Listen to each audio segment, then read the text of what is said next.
नमस्कार साथियों, मैं रविंद्र सिंह खाती। आइए दोस्तों, आज बात करते हैं उन अस्थायी कर्मचारियों की जो कई वर्षों से स्थायी तौर पर सरकारी विभागों में अपनी सेवाएं दे रहे हैं लगातार नियमित रूप से, मगर वे आज भी उन विभागों पर अस्थायी के अस्थायी बने हुए हैं। एक तरफ तो कोड भी ये कहता है कि जो पूरे 10 वर्ष अगर किसी भी सरकारी विभाग में कार्य कर चुके हैं, तो सरकार का ये फर्ज बनता है कि उन कर्मचारियों को सरकारी जॉब में नियमित किया जाए। लेकिन उनकी कोई भी दुख तकलीफों को सुनने वाला नहीं है। दोस्तों, लगातार काम तो वे बराबर करते हैं जो एक स्थायी कर्मचारी करता है।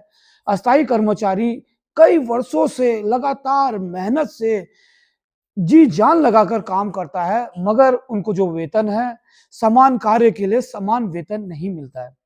दोस्तों, आप देख सकते हैं उत्तराखंड में गेस्ट टीचर विगत कई वर्षों से सेवाएं दे रहे हैं, लेकिन उनका भविष्य आज भी अधर में लटका हुआ है। आप उपनल कर्मचारियों को ले लीजिएगा, वे भी आज तक अपने आप को सिक्योर नहीं महसूस कर पा रहे हैं। चाहे आप शिक्षा के क्षेत्र में ले लीजिए, चाहे आप स्वास्थ्य के क्षेत्र में ले लीजिए, चाहे आप कृषि के क्षेत्र में ले लीजिए, चाहे आप किसी भी क्षेत्र में ले लीजिए, लेकिन जो कर्मचारी हैं, जो अस्थायी तौर पर बड़ी ही लगन और मेहनत से कार्य कर रहे हैं, उनको आज भी उनके कार्यों का परिणाम स्वरूप फल नहीं मिल रहा है। दोस्तों, आखिर अब वो इस पड़ाव में, इस मझधार में न इधर जा सकते हैं, न उधर जा सकते हैं। तो आखिर वे जाए तो कहाँ जाए? दोस्तों, एक डेटा के अनुसार पूरे देश में लगभग 1 करोड़ 25 लाख लोग सरकारी संस्थाओं में अस्थायी तौर पर अपनी सेवाओं को दे रहे हैं। वो भी इस आस में लगे पड़े हैं कि कोई तो एक ऐसा दिन आएगा जब सरकार हमारे बारे में सोचेगी कि नहीं, इन लोगों ने बहुत मेहनत से, लगन से, ईमानदारी से अपनी सेवाएं दे रखी हैं, तो परिणाम स्वरूप इनको इनाम के तौर पर इनको स्थायी किया जाएगा। लेकिन आज भी धरी की धरी उनकी विश्वास अटकी की अटकी रह गई है कि कब हम स्थायी तौर पर नियुक्त रहते हैं। कोर्ट ने भी कई बार जवाब दे दिया है कि जो 10 साल तक एक विभाग में काम करते हैं, तो उनको स्थायी किया जाए, लेकिन कोई भी सुध लेने वाला नहीं है।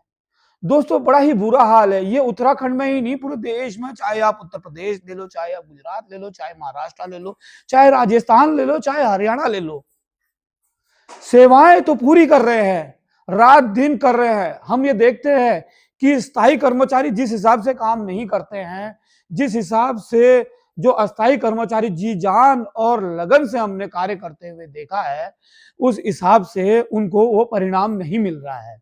आज भी मैं ये देख रहा था कि उत्तराखंड में गवर्नमेंट ने नई जॉब निकाली और एलटी के शिक्षकों को ज्वाइनिंग भी दे दी। ये बहुत ही अच्छी और सुखद खबर है। लेकिन जो अस्थायी तौर पर जो गेस्ट टीचर काम कर रहे थे, आखिर वो कहाँ जाएंगे अब? क्योंकि उनके जगहों पर उन शिक्षकों की नियुक्ति हो गई है। सरकार को बीच का रास्ता जरूर निकालना चाहिए। आखिर जिन लोगों ने 10-15 साल अपने जीवन के अमूल्य समय दे दिया है, अब वो इस मझधार में कहाँ जाएंगे? बिल्कुल कम सैलरी में 10, 15, 20 हजार, 25 हजार में अपने घर का जीवन यापन कैसे कर रहे होंगे इस महंगाई के दौर में? एक तरफ तो सरकारें कहती हैं कि हम प्रति वर्ष 2 करोड़ नौकरियां देंगे।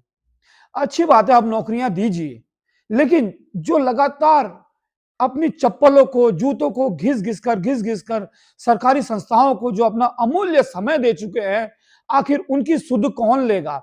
आखिर वो कहाँ जाएंगे? इन कम सैलरी में वो कहाँ जाएंगे? उनके घर का जो खर्चा है इस महंगाई के दौर में, इन कम जो मानदेय उनको मिलता है, किस हिसाब से वो चलाएंगे? तो सरकार को एक रास्ता निकालना चाहिए और उनके नियमितीकरण के बारे में जरूर सोचना चाहिए। आप लोगों को अपने इर्द गिर्द जरूर ऐसे आंकड़े आप देखते होंगे, ऐसे अस्थायी कर्मचारियों को देखते होंगे जो हमेशा रेडी टू सर्विस देने के लिए तैयार रहते हैं।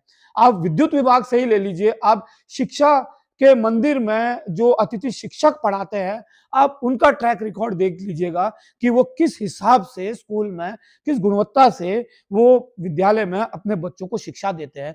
चाहे कृषि विभाग में ही कोई अस्थायी कर्मचारी हो, वो डेडिकेटली हमेशा फील्ड में किस प्रकार से काम करते हैं। आप इस चीज का जरूर एक बार एनालिसिस करिएगा। क्या उन अस्थायी कर्मचारियों के साथ क्या अन्याय नहीं हो रहा है? क्या उनको अब स्थायी नहीं करना चाहिए? क्या सरकारें कोर्ट की बात का पालन नहीं कर रही हैं? क्यों नहीं कर रही है? कोर्ट के बातों का अवमानना कर रही है सरकार, क्यों उनको नियुक्ति नहीं दे रही है? हम तो यही उम्मीद करते हैं कि सरकार जल्द से जल्द जितने भी उपनल, अस्थायी शिक्षक या जो भी कर्मचारी सरकार को सेवाएं दे रहे हैं, हम चाहते हैं कि उन सभी अस्थायी कर्मचारियों को या तो कोई भर्ती एग्जाम में कोई छूट दी जाए या कोई उनके नियमितीकरण का उनके योग्यता अनुसार उनको तुरंत से तुरंत नियुक्त किया जाए। साथियों, आपको क्या लगता है कि उन अस्थायी कर्मचारियों के साथ सौतेला व्यवहार हो रहा है? अगर हो रहा है तो आप कमेंट करके इस वीडियो में जरूर जवाब दीजिएगा।